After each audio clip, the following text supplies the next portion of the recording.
இன்றைக்கான தேவனுடைய வார்த்தை முதலாவது தேவனுக்கே. மத்தேயு 6:33 சொல்லுது, முதலாவது தேவனுடைய ராஜ்யத்தையும் அவருடைய நீதியையும் தேடுங்கள், அப்பொழுது இவைகள் எல்லாம் உங்களுக்கு கூட கொடுக்கப்படும்.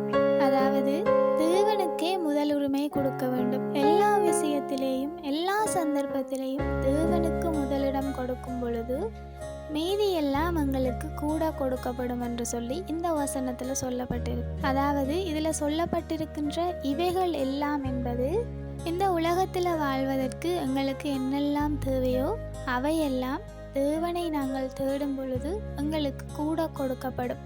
ஆனால் நாங்கள் தேவனை தேடாமல் இந்த உலகத்தில் என்னெல்லாம் தேவையோ அதற்கெல்லாம் நாங்கள் முதலிடம் கொடுத்து ஓடிக்கொண்டிருக்கிறோம். ஆனாலும் அப்படி நாங்கள் கஷ்டப்பட்டு ஓடுவதை பார்க்கிலும் தேவனுடைய பாதத்தில் அமரும் பொழுது அவையெல்லாம் இலகுவாகவே எங்களுடைய காலடிக்கு வந்து விடுகிறது.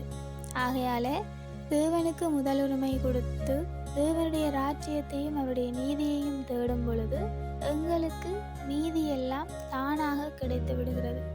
ஆகையால நாங்கள் என்ன செய்தாலும் எப்படி செய்தாலும் முதலாவது தேவனுக்கு கொடுக்க வேண்டும். முதலிடம் அவருக்கு கொடுத்ததன் பிற்பாடு நாங்கள் செய்யும் பொழுது அந்த காரியம் வெற்றியாக முடியும். எங்களுக்கு தேவையானது எங்களை தேடி வரும். ஆகையால உலகத்துக்குரியவைகளை தேடாமல் தேவனை முதலாவதாக தேடும் பொழுது உலகத்துக்குரியவைகள் எங்களை தேடி வரும். Have a nice day.